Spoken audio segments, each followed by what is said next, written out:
नमस्कार दोस्तों, कैसे हो आप सब। उम्मीद करता हूँ कि आप सब बढ़िया होंगे और अपनी पढ़ाई को कंटिन्यूटी बनाए रखे होंगे।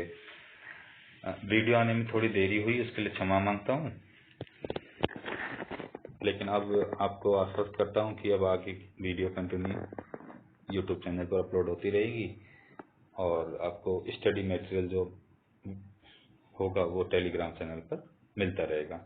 YouTube channel study for STM के नाम से है और Telegram channel study for STM RS mains इस नाम से है। तो आज का जो टॉपिक है वो है मध्यकालीन राजस्थान की प्रशासनिक एवं राजस्व व्यवस्था। मध्यकालीन राजस्थान की प्रशासनिक एवं राजस्व व्यवस्था जो पेपर मेंस का आरएस मेंस का जो पेपर फर्स्ट है, उसमें जो पहला पार्ट है राजस्थान की हिस्ट्री, उससे रिलेटेड है और उम्मीद रहती है कि 2 मार्क्स का या 5 मार्क्स का या 10 मार्क्स का कोई भी प्रश्न इसमें से आ सकता है। तो 5 मार्क्स का क्वेश्चन कोई बनता है जिसमें से तो बन सकता है कि राजस्थान के मध्यकालीन राजस्व व्यवस्था पर प्रकाश डालिए, टिप्पणी कीजिए। 10 मार्क्स का बनेगा तो वो सीधा ही पूरा बनेगा कि मध्यकालीन राजस्थान के प्रशासनिक एवं राजस्व व्यवस्था पर टिप्पणी कीजिए या समीक्षा कीजिए या फिर उसका आलोचनात्मक वर्णन कीजिए। तो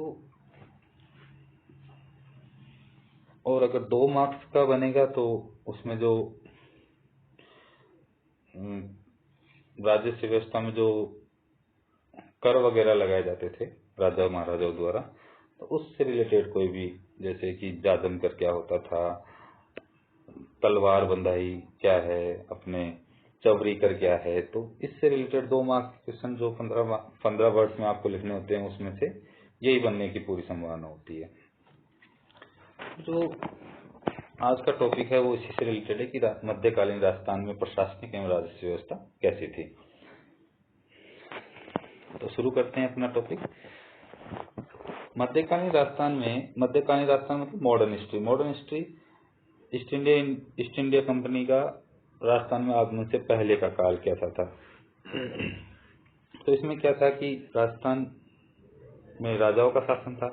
जब एक राजा मर जाता था, जब एक राजा का स्वर्गवास हो जाता था, तो उसकी जगह उसका जो बड़ा बेटा होता था, मोस्टली वही उसका उत्तराधिकारी होता था। और जो बाकी के जो उसके बेटे होते थे, क्योंकि एक राजा के एक संतान ना होकर कई सारे बेटे होते थे, तो जो बड़ा बेटा होता था वो तो राजा बन जाता था और जो बाकी के बेटे होते थे उनको जागीरें दी जाती थी। छोटी छोटी या बड़ी बड़ी जो भी जागीरें होती थी उनको उनमें बांट दिया जाता था, जिससे क्या होता था कि वो अपना जीवन निर्वाह जागीरों के माध्यम से कर सकते थे। और जब जो राजा था उसको जब जरूरत पड़ती थी युद्ध वगैरह के टाइम, तो वो जो जागीर में जो उनके छोटे भाई बंधु बैठे हुए होते थे, वो उनको एक तो सेना के माध्यम से और दूसरा कर वगैरह का जो इकट्ठा करते थे वो अपनी जागीरों से, तो उसका कुछ हिस्सा अपने राजा भाई को भी देते थे। तो उससे उसका वो अपना राज्य का शासन चलाता था। तो जो राजस्व व्यवस्था थी राजस्थान में या प्रशासनिक व्यवस्था थी मध्यकालीन राजस्थान में, तो वो सामंत व्यवस्था पर आधारित थी। और सामंत किसको कहा जाता था? तो जो जागीर होता था, जो जागीरें छोटे भाइयों में आवंटित की जाती थी, जो उनका मालिक होता था उसी को सामंत कहा जाता था। तो मध्यकालीन समय की प्रशासनिक व्यवस्था सामंती व्यवस्था पर टिकी थी। तो अपन आप शुरू करते हैं। देखो मैंने कुछ कीवर्ड्स छोटा क्रक्स लेके आया हूँ। एक तरह से 15-20 पेज होता है, अगर आप कहीं और किताब में पढ़ोगे तो आपको 3-4 पेज में इसका क्रक्स मिल जाएगा अच्छे से और आपको अच्छे से समझ में भी आएगा। तो मध्यकालीन राजस्थान की प्रशासनिक व्यवस्था सामंती व्यवस्था पर टिकी थी। सामंती व्यवस्था से तात्पर्य क्या था? जिसमें प्रशासनिक व सैनिक व्यवस्था संगोत्रीय बोले तो एक ही गोत्र के, क्योंकि राजा और उसके भाई बंधु वह रक्त संबंध पर आधारित थी तथा राजा समकक्षों में प्रथम हुआ करता था। राजा समकक्षों में प्रथम कैसे हुआ था? क्योंकि उसी के भाई बंधु जागीरों में सामंत बन के बैठते थे और वो उनका हेड होता था। व्यवस्था के अनुसार बड़ा भाई राजा बन जाता, छोटे भाइयों को जागीर दी जाती थी, जिसके मालिक को सामंत कहा जाता था। इन सामंतों का इन जागीरों पर वंशागत अधिकार हुआ करता था।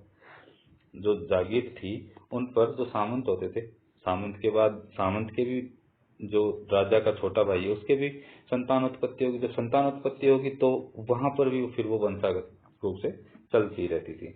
हमारी सामंत व्यवस्था एक तंबू के समान थी, जिसका मध्य का स्तंभ राजा तथा अन्य छोर के स्तंभ सामंत थे। जैसे तंबू कैसा होता है, ऐसा तंबू होता है।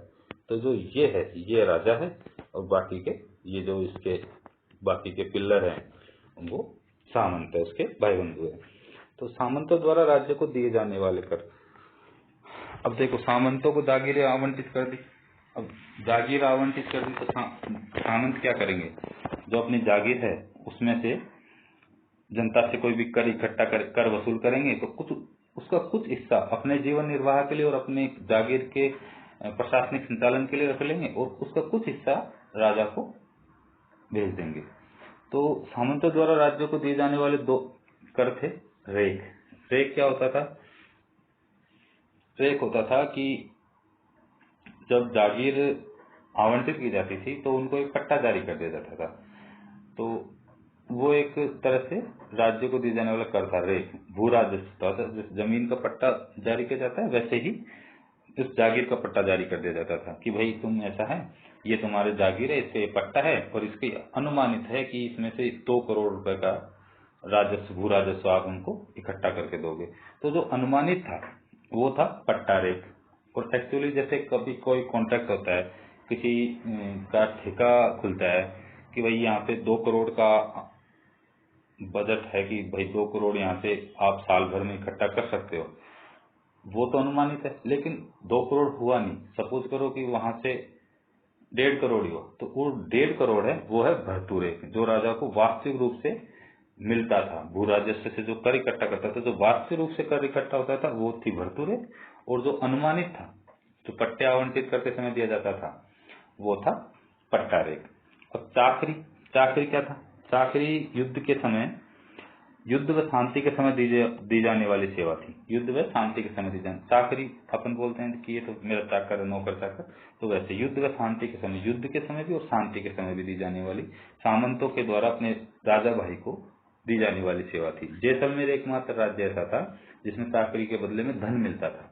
कि भाई अब जैसे राजा को किसी युद्ध में जरूरत पड़ गई कि भाई मुझे इतनी सेना की जरूरत है, तो और जगह से, जैसे और रियासतें थी, वहां से तो क्या होता था, सावंत अपने जागीर जो जागीर होती थी उसमें से सावंत अपने कुछ सैनिकों को युद्ध के लिए भेज दिया जाता था।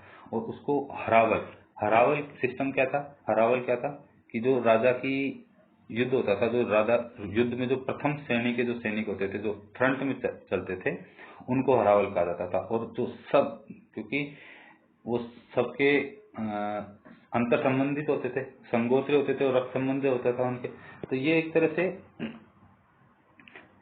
चाकरी युद्ध और शांति के समय दी जाने वाली सेवा थी। क्योंकि हरावल भी क्या है, युद्ध के समय राजा सामंत अपनी सेना भेजता था राजा की सहायता, तो वो हरावल जिनको मिलता था वो उच्च कोटि के सामंत हुआ करते थे, वो राजा के घनिष्ठ हुआ करते थे। और जैसलमेर एकमात्र ऐसा राज्य था जहां से सामंत अपनी सेना ना भेजकर धन भेजता था कि भाई ये धन लो, आप अपने हिसाब से अरेंजमेंट कर लो, युद्ध लड़ो, जो भी आपको करना है वो करो। उत्तराधिकारी शुल्क। उत्तराधिकारी शुल्क ये था, मेवाड़ में से कैद खालसा, तलवार बंदाई या नजराना, तथा मारवाड़ में से पेशकशी व हुक्मनामा कहा जाता था। जैसलमेर में यह करनी था। उत्तराधिकारी शुल्क क्या होता था? जब सामंत जागीर में अपना उत्तराधिकारी सुनिश्चित करता था, तो वो उसको, राजा को उसके रूप में कुछ भेंट भेजता था, शुल्क भेजता था, कर भेजता था। नजराना बड़े बेटे की पहली शादी के समय दिए जाने वाले कर। तीज त्योहार पर राजा को जो भेंट दी जाती थी उसे भी नजराना कहते थे। न्योतकर, राजकुमारी की शादी पर लगाया जाने वाला कर, ये न्योतकर। गनीम बराड़, युद्ध के समय लिया जाने वाला कर था। अब युद्ध के समय राजा को ज्यादा पैसे की जरूरत पड़ेगी तो उसको ज्यादा राजस्व चाहिए, तो इस समय पर राजा सामंतों पर गनीम बराड़ कर लगा देता था, और वो सामंत राजा को इसका भुगतान किया करते थे। और सामंतों को मिलने वाले सम्मान और विशेष अधिकार। अब सामंत है तो कुछ सामंत राजा के घनिष्ठ होते थे, कुछ सामंत राजा कितने घनिष्ठ नहीं हुआ करते थे, क्योंकि सामंती व्यवस्था एक तो रक्तवर्ण पर आधारित थी। एक सामंत व्यवस्था क्या था, जागीर राजा, जैसे कोई कवि है, ब्राह्मण है, या फिर युद्ध में कोई राजा के लिए अच्छा करता था तो उसको भी जागीरें प्रदान कर देता था। तो जब राजा कवि है, ब्राह्मण है, युद्ध में कोई अच्छा अपने राज्य के प्रति कुछ ज्यादा ही अपना सर्वस्व न्यौछावर कर देता था, तो उसके लिए भी राजा जागीर आवंटित कर देता था।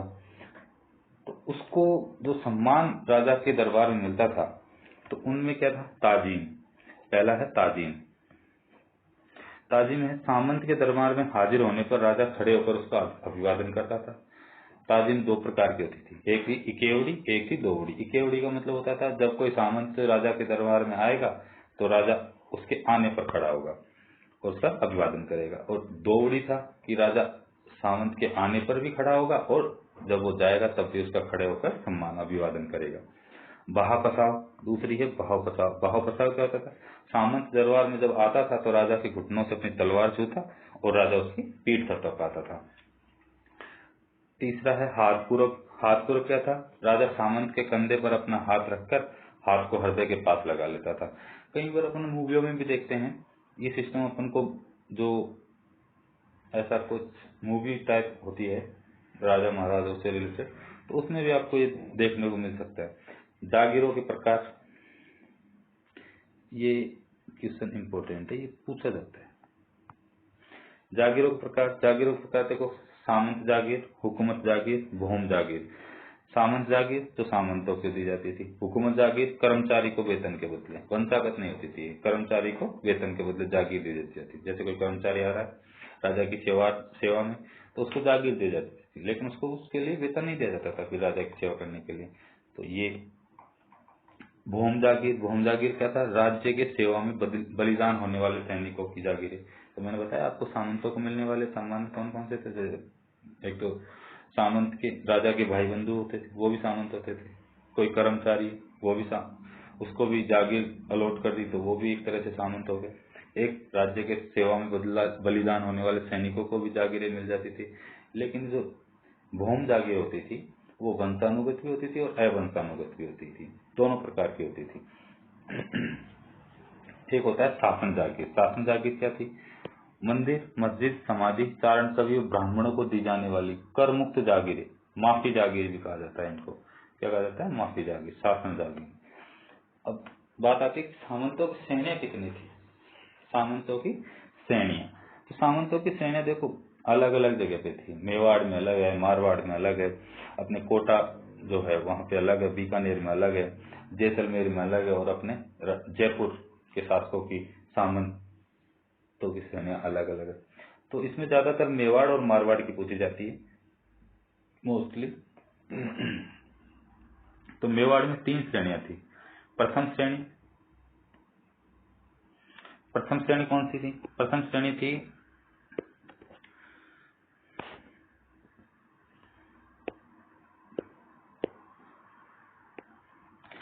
प्रथम श्रेणी में 16 सामंत हुआ करते थे जो राजा के निकट भाई बंधु या रक्त संबंध से रिलेटेड होते थे, जिनको उमराव कहा जाता था। और सब प्रमुख उमराव कौन सा था? सलुम्बर का जो उमराव था वो प्रमुख सामंत हुआ करता था। जब मेवाड़ का राजा कहीं युद्ध पे जाता था तो अपना राजपाट सलुम्बर के सामंत को सौंपा जाता था। द्वितीय श्रेणी में 32 सामंत थे और तृतीय श्रेणी में गोल के सामंत कहा जाता था इनको। मारवाड़ में 4 श्रेणियां थी। मारवाड़ में कितनी श्रेणियां थी? 4। मारवाड़ में 4 श्रेणियां थी। कौन सी? राजवी। राजवी का मतलब होता है राजा के निकट की 3 पीढ़ी। राजा के निकट की 3 पीढ़ी। चाकरी, हुक्मनामा, रेख जैसे कर नहीं देने पड़ते थे इनको, इनसे इनकी छूट थी। तो राजवी। दूसरा था सिरदार। तीसरा था गिनायत, जो राजा के वैवाहिक संबंध होते थे इनसे, उनको। मुत्सदी, कर्मचारियों को मुत्सदी कहा जाता था। पहले अपन ने पढ़ा कि कर्मचारियों को भी जागीर आवंटित कर दी जाती थी लेकिन उनको वेतन नहीं दिया जाता था, तो मुत्सदी जो कर्मचारियों को मुत्सदी कहा जाता था। तो राजा की मारवाड़ में सामंतों की 4 श्रेणियां थी। बीकानेर में 3 श्रेणियां थी। एक तो बीका के वंशज, एक बीका वंश के अलावा अन्य राठौड़ सरदार, और तीसरी राठौड़ों के आने से पूर्व रहने वाली जातियां। कोटा में मुख्य सामंत 30 थे। हाड़ा राजपूत सर्वाधिक होते थे। ये 2 भागों में विभाजित थे। कोटा में प्रमुख सामंत 30 थे। हाड़ा राजपूत जो थे वो सर्वाधिक, सामंतों की श्रेणियों में सर्वाधिक उनके पास सामंत थे। ये 2 भागों में विभाजित थे। देशती जो राज्य में रहते थे, देश थी जो राज्य में रहते थे, और हजूर थी जो क्या होता था, राजा के साथ रहते थे। राजा के साथ राज्य से बाहर जो किले वगैरह होते थे वहां बने रहते थे। जैसलमेर में सामंतों की दो श्रेणियां, एक डावी और एक जीवनी। ये वैसे पूछा नहीं जाता है इस पर, लेकिन अगर आपको 10 मार्क्स का कोई क्वेश्चन आएगा तो उसमें आपको लिख दोगे तो आपकी कॉपी 10 लोगों में से अलग ही लिखेगी। छठा है आमेर। आमेर में कितने, आमेर में जो आमेर का शासन था, जो राज्य था, उसको 12 भागों में विभाजित किया गया था और उसे 12 कोटड़ी व्यवस्था कहा जाता था। 12 कोटड़ी व्यवस्था मतलब राज्य के संचालन के लिए राज्य को 12 भागों में विभाजित कर दिया जाता था, यानी कि 12 सामंत बना दिए जाते थे और उनको उस व्यवस्था को क्या कहा जाता था, 12 कोटड़ी व्यवस्था कहा जाता था। भूमि सामंत मतलब बलिदान के बदले भूमि, भूमि सामंत बलिदान के बदले भूमि। ये जो 12 कोटड़ी व्यवस्था है, इस पे 2 मार्क्स का क्वेश्चन बन सकता है, इसलिए इसको थोड़ा याद कर लेना। भूमि मतलब बलिदान के बदले भूमि। ग्राह्य सामंत मतलब राज्य द्वारा सैनिक सेवा के बदले दी जाने वाली भूमि, संकट के समय वापस भी छीनी जा सकती थी। जब आर्थिक संकट आ जाए अगर राज्य के ऊपर, तो जो ग्राह्य सामंत को आवंटित भूमि को वापस भी राज्य द्वारा लिया जा सकता था। रुक्का, ये पत्राचार का जो माध्यम है, रुक्का और खरीदा, ये पत्राचार का माध्यम है। जब राजा अपने सामंतों से और राजा अन्य किसी राजा से पत्राचार करता था, तो ये दो व्यवस्था,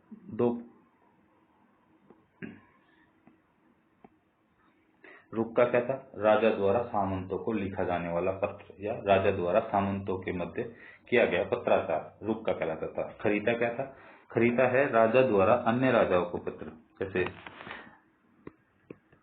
राजा किसी सामंत को लिख रहा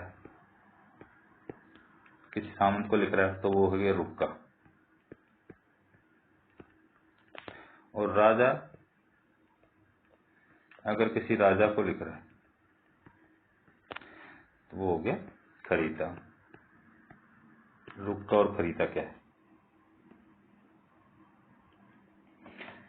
अब बात आती है न्याय व्यवस्था क्या थी मध्यकालीन राजस्थान में। तो मध्यकालीन राजस्थान में राजा जो होता था वो मुख्य न्यायिक अधिकारी होता था। बड़े अपराध व मृत्युदंड के मामले राजा ही देखा करता था। राजा अपने राज्य का मुख्य न्यायाधिकारी होता था। अपराधी को दंड उसकी सामाजिक और आर्थिक स्थिति के अनुसार दिया जाता था। सामाजिक व धार्मिक शास्त्रों के आधार पर न्याय मिलता था। और अगर कोई अपराधी सामंत की शरण में चला जाता था तो उसका अपराध माफ कर दिया जाता था, अगर सामंत उसको शरण ले जाता था तो ये मध्यकालीन राजस्थान की न्याय व्यवस्था थी। भू राजस्व प्रशासन। अब भू राजस्व प्रशासन क्या था, जो कृषि भूमि थी वो 2 प्रकार की होती थी। एक बारानी मतलब बारिश से सिंचाई होती थी, उसमें सिर्फ बारिश का पानी होता था, उसके अलावा और कोई वहां पे सिंचाई का साधन नहीं होता था। दूसरी होती थी उन्नाव या पीवल। उन्नाव या पीवल भूमि वो होती थी जिसमें बारिश का पानी तो है ही, वो तो नेचुरल है, जहाँ पे बरसेगा पानी वहां तो होना ही है। लेकिन उन्नाव और पीवल भूमि में सिंचाई के अन्य साधनों की व्यवस्था भी होती थी, नलकूप वगैरह, रहट वहट जो भी चलते थे उस टाइम पे। तो ये कृषि भूमि 2 प्रकार की होती थी, बारानी और उन्नाव। बारानी कौन सी है, बारानी है जो जिसपे बारानी भूमि क्या है, जिसपे बारिश का पानी आता है। दूसरा उन्नाव या पीवल क्या है, जिसमें सिंचाई के अन्य साधनों की व्यवस्था भी होती थी। चरनौता भूमि जैसे चरागाह होते हैं वर्तमान में पशुओं के चरने हेतु। मूल रूप से भूमि राजा की मानी जाती थी, परंतु व्यवहार में भूमि पर किसान का वंशानुगत अधिकार होता था। किसान 2 प्रकार के होते थे, वाफीदार और गैर वाफीदार। एक होते थे वाफीदार, एक होते थे गैर वाफीदार। अब वाफीदार किसान कौन से होते थे, वंशानुगत भूमि का पट्टा दिया जाता था, जिसे दाखला कहते थे। वाफीदार किसान क्या होते थे, उनको वंशानुगत, जैसे आपको 1 बीघे जमीन का पट्टा दे दिया तो वो पट्टा आपकी पीढ़ी दर चलता रहेगा। गैर वाफीदार क्या होता था, इन्हें सिकमी या खेतीहर मजदूर कहते थे। गैर वाफीदार मतलब आज के जमाने में जो क्या बोले, जैसे कि मजदूर जो होते हैं वो, कि राजा की जमीन है उस पे उन्होंने साल भर के लिए ले ली, 2 साल के लिए ले ली, तो ऐसे दो प्रकार के किसानों के वापीदार जो वंशानुगत होते थे और उनका पट्टा पीढ़ी दर पीढ़ी तक चलता रहता था, और गैर वापीदार जो खेती और मजदूर होते थे उनको कॉन्ट्रेक्चुअल जो खेती होती है, जैसे 1 साल के लिए राजा ने जमीन आवंटित कर दी कि भाई 1 साल तक जो कमाई कर लो उसमें कर ले लेता था। और ऐसे तो दो प्रकार के किसान होते थे। किसान राज्यों को एक निश्चित भू राजस्व चुकाता था, जैसा जिसे लगान, भोग या भोज हासिल कहते थे। तो जो किसान राज्यों को एक निश्चित भू राजस्व चुकाता था जिसे लगान, भोग हासिल कहते थे। भोग क्या था? अनाज रूपी कर। जैसे राजा ने गैर वापीदार किसान को भूमि आवंटित की, उसमें से जो भी भोग हुआ, जो भी अनाज पैदा हुआ, उसका कुछ हिस्सा राजा को दे दिया जाता था, वो हो गया भोग। और हिरण्य क्या था? नगद रूपी कर। किसान ने अपनी फसल को बाजार में बेचा, उसमें से जो पैसा आया उसका कुछ हिस्सा राजा को दे दिया जाता था। लगान निर्धारण में पटेल व चौधरी मुख्य भूमिका निभाते थे। लगान निर्धारण की विधियां, ये इंपॉर्टेंट है, ये 5 मार्क्स में पूछी जा सकती है और 2 मार्क्स में पूछी जा सकती है। तो लगान निर्धारण की प्रमुख विधिया कौन कौन सी थी? एक है लाटा एवं कुंता। लाटा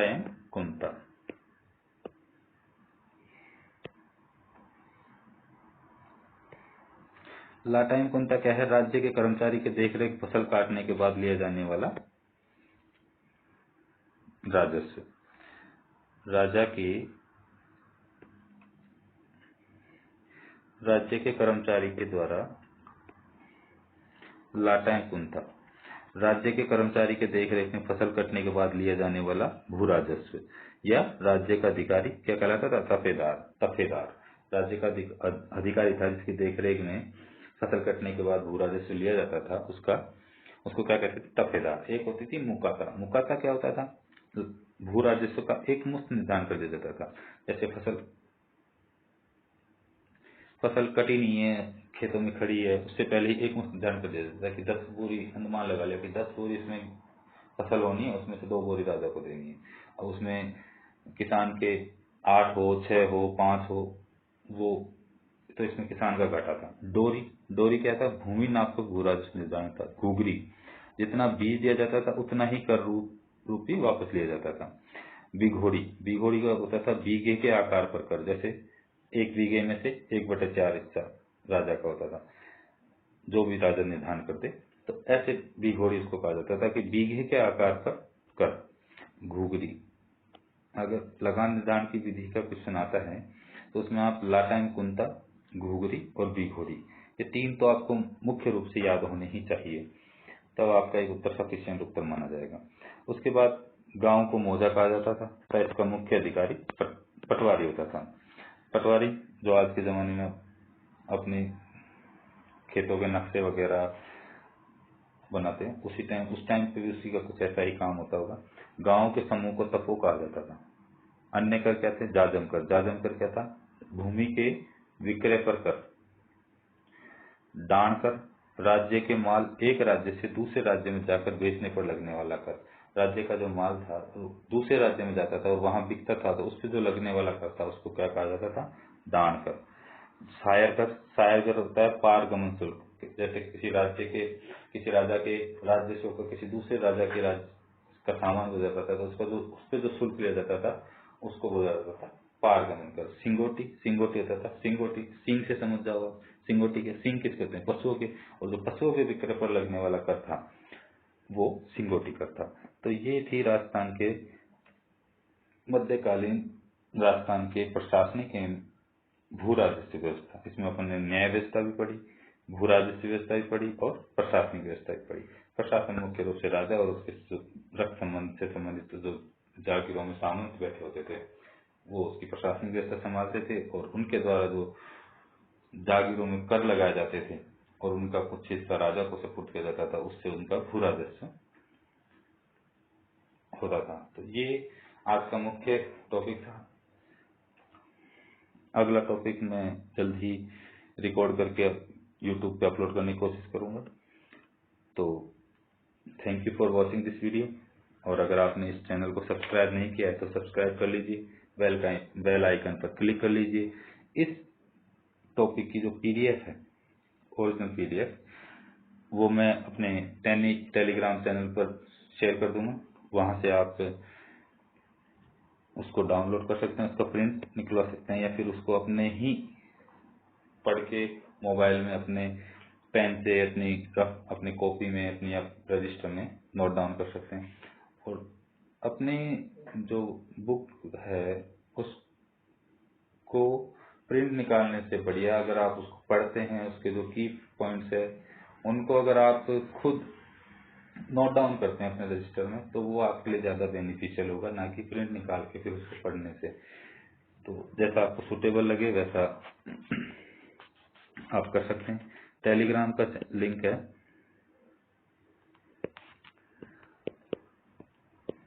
study for HTML RS man, इस नाम से आप टेलीग्राम पर सर्च करोगे तो आपको चैनल मिल जाएगा। वैसे मैं इसका लिंक डिस्क्रिप्शन में दे दूंगा, तो आप देख सकते हैं। तो पढ़ते रहिए, मस्त रहिए। मिलते हैं एक अगले वीडियो के साथ। बहुत बहुत थैंक यू।